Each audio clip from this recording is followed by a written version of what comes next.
everyone, and welcome once again to Caleb Likes Books. Today I have another book review for you, and that is for Darth Bane, Dynasty of Evil, the third book in the Star Wars Darth Bane trilogy by Drew Karpyshyn. I've been rereading this trilogy over the course of the last several months.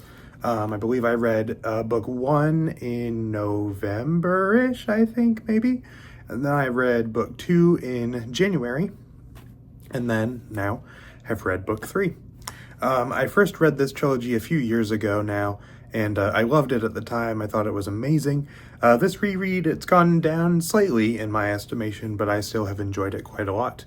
As far as this book specifically, I would say it's my least favorite of the trilogy, but it's still, I think, a very good one. And by the way, if you're wondering why the corner of the cover is missing, our old dog decided to see how this book tasted. Thankfully, did not destroy it. It's still perfectly readable. Just thought I'd mention that because you can see that there. Anyway, to get into things that I enjoyed about this book, of which there are several, I think that generally the characters and things like that, like the strengths of previous books are still good here. I don't think they're as good as in previous books, but they're still good. The characters are still good. Darth Bane and Darth Zana are still good and interesting characters who have an interesting dynamic between themselves, as well as between several other characters, some of which are characters from previous books, or characters who are related to previous books. For example, there are two characters specifically who appear in the first book of this trilogy that show up in this one. And the dynamics between all of those characters, as well as one or two new ones, are interesting and enjoyable to see, and I enjoyed that. I also think that this book does some really good action. There's quite a lot of action in this book. A lot of the last third of this book is almost entirely action, and there's just a lot of well-done action in this book that I enjoyed. I also really liked the way that this book kind of works as an ending to a trilogy. When it comes to endings of series, I tend to really appreciate when a book is able to bring things together in a way that feels cohesive with the entire series, make references or inclusions from earlier books in the series, and things like that. You know, I like it when, you know, it's something like Star Wars: The New Jedi Order, or even like the Mistborn trilogy, or things like that, where like it feels like it brings everything together in a way that fits, in a way that makes past books feel relevant, all that kind of thing. And this book definitely does that, both because it includes several old characters, and also there are things that are brought up in past books, things that are kind of explored in past books that are very relevant to this one, and really kind of makes this book feel very cohesive with the entire trilogy, which I really appreciate. I always appreciate when a book in the end of a series is able to kind of bring everything together very nicely like that. And even within this book, everything feels very cohesive. Like all the characters are kind of plotting against each other in interesting ways, and the ways that those dynamics work against each other and work with each other, and everything kind of all comes together very nicely in the end, which I appreciate. This is, I think, a very tightly plotted book to me, is kind of the way I would think of it, in which, you know, everything kind of just works together really well. I also really liked the very ending of this book. I think the very ending of this book is really good. Like the last couple chapters are excellent, and I really enjoyed the last couple chapters in this book. And just some of the other stuff here and there, I really enjoyed some of the story events. There was some interesting things that happened throughout this book. There's some interesting, like, little bits of lore. There's probably less of it in this book than in past books, but there is still a little bit of that in this book that I really enjoyed in regards to past Sith Lords and things like that. That was interesting. But as far as things that I didn't like as much about this book, and I did say this is my least favorite of the trilogy, there's a few things here that did not quite work for me as well. The biggest one is the entire last third of this book, which I would not say is bad necessarily. Like I said, a lot of it is action, and it's well done action for the most part.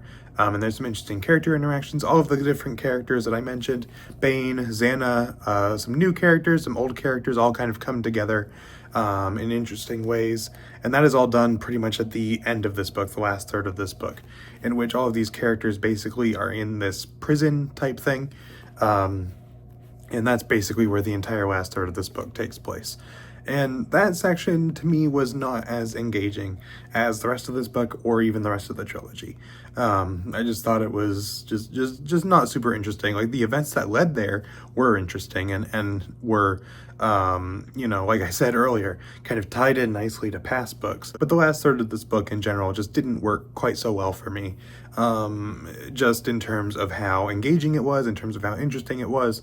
It just kind of felt like it was kind of dragging along a little bit, which is unfortunate because this is the shortest book in the trilogy. I just feel like there could have been more interesting things included here other than that.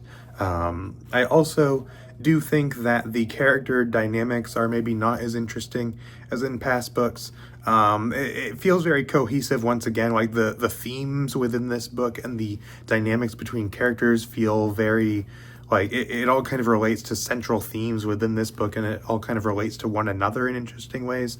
But I just didn't find the characters themselves to be as engaging as in past books. I also didn't find, one of my favorite parts of the last two books was the Sith training, Sith philosophy side of that. And that is included in this book because this book basically centers around Darth Bane, trying to kind of learn essence transfer in order to kind of prolong his life, in order to find a new apprentice. And Xana also has gone off to try to find a new apprentice. So there is some Sith philosophy stuff in there because these characters are discussing these things with new characters and kind of going over the Sith philosophy. But it really is all stuff that you've heard before in the past two books. There's nothing really exciting or new about that in this book. It's just kind of retreading a lot of old ground in regards to that. So I did find that a little bit disappointing. It was not as interesting from that angle, which is part of what I really loved about the first two books. So that was a little unfortunate. So it is included, but it's just not quite as exciting as it was in past books. And that pretty much wraps up most of my thoughts on this book. I did enjoy it quite a bit. I think the first 2/3 of this book are really, really good.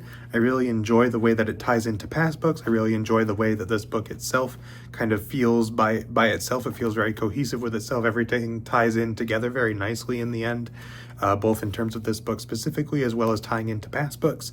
I really enjoyed the way this book ends. It ends in a way that is really cool and interesting, but also slightly ambiguous in ways that I cannot say without spoiling, so I'm not going to. But the ending of this book is slightly ambiguous, which I do enjoy about it. I think it's interesting. But like I said, the last third of this book just wasn't quite as exciting to me, and I just don't think this book generally reaches the heights of the previous two books.